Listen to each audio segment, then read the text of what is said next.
Lección número 4. Seguimos con el estudio de la primera carta a los Corintios. En esta ocasión el título es Pecado en la Iglesia.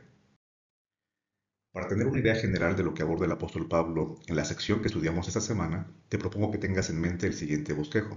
Estamos hablando de primera carta a los Corintios capítulo 5 hasta el 6:20, todo el capítulo 5 hasta el versículo 20 del capítulo 6. Esa sección se puede dividir a su vez en tres partes. Primero, Pablo hablará de un problema de incesto, inmoralidad sexual, manifestada en un caso de incesto, serían los primeros 13 versículos del capítulo 5. Después Pablo hablará acerca de los juicios que se están llevando a cabo allí entre los miembros de la iglesia de Corinto. Y finalmente hablará de la prostitución. Eso será en el capítulo 6, versículos del 12 al 20. Si te fijas, incesto y prostitución de alguna forma serían pecados parecidos, digamos que tienen cierta equivalencia, y en el centro quedan los juicios, porque probablemente Pablo se estaba refiriendo a que casos como estos, de tal magnitud y de tal naturaleza, se tuvieran que llevar a un juicio, y de esa manera los impíos, como le llama Pablo, la gente que no es creyente, se enterara de lo que estaba pasando en la iglesia, y a lo mejor ni siquiera iban a tener una solución, pero sí iban a causar escarnio, un mal testimonio para la iglesia. Partiendo entonces del primer pecado, podemos ver que Pablo está hablando de un pecado muy notorio, un pecado abierto. No es lo mismo que una persona se equivoque, no es lo mismo que una persona cometa errores o pecados, pero que tenga una actitud de arrepentimiento, una actitud de buscar revertir lo que hizo, a que sea un pecado abierto. ¿Y a qué nos referimos en este caso con pecado abierto? Que además de saberse, además de que la iglesia lo conocía y seguramente también ya la gente de fuera estaba viendo lo que sucedía en la iglesia, lo peor es que la iglesia, de acuerdo a lo que dice Pablo, estaba envanecida, no estaba arrepentida, no estaba agobiada o preocupada por lo que estaba sucediendo al interior de la iglesia, estaban envanecidos. Pablo ahí habla de plural, no habla solamente de las personas que tenían este caso o estaban practicando esta inmoralidad, sino de la iglesia. Lo que le preocupa a Pablo es que la iglesia está reaccionando de una manera equivocada. La palabra envanecido realmente significa hinchado o inflado. Esa es la idea de la palabra que usa el apóstol Pablo. En un término metafórico, en un término de una analogía, estar hinchado, estar inflado se parece a estar envanecido, engreído, estar sobrado de decir lo que estoy haciendo no está mal, lo que estoy haciendo a nadie más le debería interesar. Una actitud semejante a lo que estoy mencionando sería ese pecado abierto y que la reacción de la iglesia era, en lugar de arrepentirse, envanecerse. Ahora nota este juego de significados.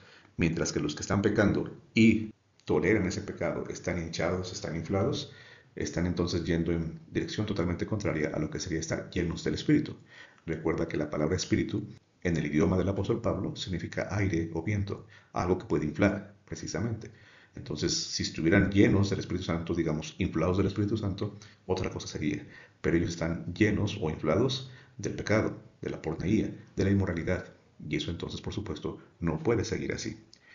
Pablo está tan seguro de que esta palabra es una palabra que debiera borrarse de la práctica de los corintios, que esta palabra también la va a usar en 1 Corintios capítulo 13, el famoso capítulo del amor, cuando entre las características de ese amor el apóstol Pablo va a decir, el amor no se envanece, el amor no se infla, el amor no se hincha. Así que Pablo está diciendo, si eso está pasando en la iglesia, es porque ustedes realmente no saben lo que es amor. Ustedes no están practicando realmente lo que es amor, porque el amor que es puro, el amor que es todas las características que dice el capítulo 13, no puede estar ejerciendo ese amor o no puede estarse practicando de esta forma. El incesto, la inmoralidad, lo que Pablo está denunciando aquí, no es compatible ni siquiera con el concepto del amor. En los tres casos, por supuesto, entonces lo que se está propiciando es un mal testimonio. Los no creyentes tendrán más excusas, más justificación para decir que lo que está pasando al interior del grupo de los cristianos es entonces una evidencia de que no son una religión ni con poder, ni por supuesto algo que les llame la atención. Porque si aún los gentiles, dice el apóstol Pablo, procuran no hacer lo que están haciendo ustedes, ¿cuánto más entonces se van a escandalizar cuando saben que la iglesia o cuando sepan que la iglesia está haciendo esto?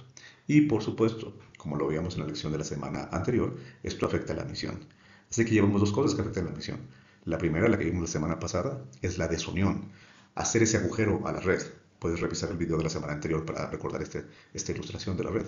Cuando Pablo dice hay que estar unidos, está diciendo reparen la red, porque si la red está rota no se puede pescar. Ahora Pablo dice, si la iglesia está en pecado y abiertamente en lugar de corregirlo está tolerando ese pecado, lo que está haciendo también es atentar contra la misión. La gente puede entrar a la iglesia, pero si la red está rota, puede salirse de inmediato. La gente puede interesarse en el Evangelio, pero si ve cómo viven los que dicen ser practicantes del Evangelio, eso tampoco les ayudará a unirse a la iglesia. Así que Pablo va a usar dos verbos muy importantes tanto en el capítulo 5, el primero, como en el capítulo 6, y los verbos son quitar y huir. Quitar y huir.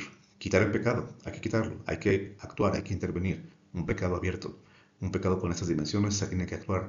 Y en el caso de huir, está hablando de huir del pecado. En el primer caso, quitar el pecado es una decisión firme, una decisión que debe hacerse con cuidado, sí, con tacto y con amor, pero que debe llevarse a cabo. Quitar ese pecado abierto que trae oprobio a la iglesia, que va contra la misión de la iglesia.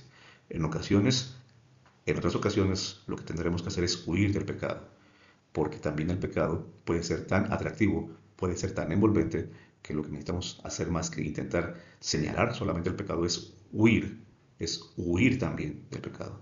Sí, el problema que está sucediendo en la iglesia de Corinto es grave, pero es peor la reacción incorrecta de la iglesia. Y aquí voy a los dos casos, porque si extraemos este principio para la iglesia de hoy en día, esto aplica en ambos casos.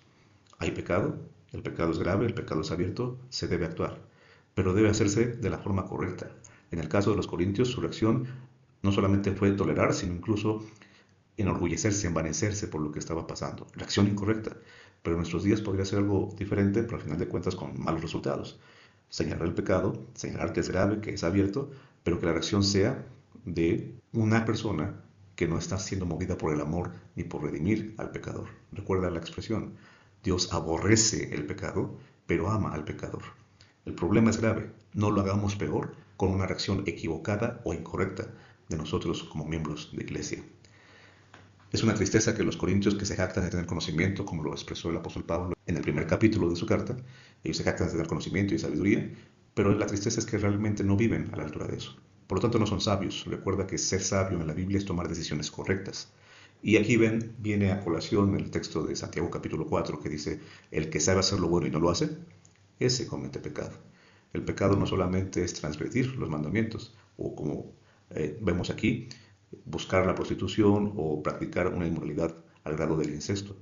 El pecado también tiene que ver con saber lo que no debemos hacer y lo que tenemos que hacer y no hacerlo, o a pesar de saberlo, seguir haciéndolo.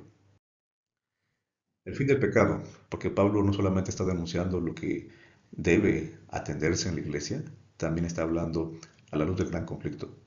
La única solución que el apóstol Pablo remarca más y que realmente puede ser efectiva en términos espirituales, en términos de cambiar el interior del ser humano, es que Cristo sea el que nos limpie de la levadura. Este famoso versículo de que Cristo es nuestra Pascua, 1 Corintios 5:7, está dentro de este contexto. Está hablando de que Cristo debe marcar la diferencia entre alguien que fue idólatra y el que ya no lo es, entre el que fue inmoral y el que ahora ya no debe serlo, entre alguien que buscaba la prostitución y ahora el que vive con pureza. Cristo, la Pascua, Él es el que puede y quiere erradicar la levadura de nuestra vida, en este caso la levadura como sinónimo de pecado, y pecados como los que estamos viendo, muy graves también.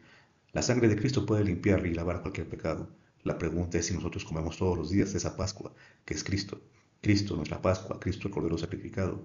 Él es el que puede cambiar lo rojo de nuestro pecado por la blancura de la nieve, la blancura de la lana, tomando palabras del profeta Isaías. Así que lo que está sucediendo en Corinto, por supuesto, afecta a la misión. Pero el apóstol Pablo, como está viendo esto a la luz del gran conflicto, también dice que lo que está en juego es perder la herencia. Perder la herencia. Él habla, por ejemplo, en 1 Corintios 6:14, que él espera que los que hagan las mejores decisiones van a ser levantados por el poder de Jesús en el día del Señor. Pablo se va a referir al día del Señor en este contexto de lo que está denunciando como pecado y de cómo debe reaccionar la iglesia. Entonces, a la luz del gran conflicto, no solamente podemos perder la oportunidad de testificar correctamente en favor de Cristo, también podemos nosotros mismos perder la herencia. Está en juego mucho, la vida eterna de aquellos que nos ven y la vida eterna de aquellos que decimos ser los testigos de Dios, los que hemos sido recibidos y lavados por la sangre del Cordero. Si el Cordero tiene poder, eso debe reflejarse tanto al atraer a otros cumpliendo la misión, como también estando seguros de que estamos próximos a heredar lo que Dios ha prometido. Seguir en pecado, vivir en pecado, atentaría directamente también entonces contra la herencia que Dios ha dispuesto para nosotros. Lo que pasa en tu iglesia no pasa solamente porque la gente tenga un mal momento o porque tenga mal humor. Me refiero a que es más grave que eso. Lo que pasa en tu iglesia, míralo a la luz del gran conflicto. Cristo Jesús está luchando para que el bien vence en tu vida también. Lo que pasa en la iglesia, Satanás procura que afecte la misión y que tú te pierdas la herencia con eso. Por lo tanto, Cristo va a vencer. Nunca ha perdido contra el enemigo y tampoco lo va a hacer en el futuro. La pregunta entonces es, ¿estás permitiendo que Cristo venza en tu propia vida? Lo que está en juego es la misión y la herencia.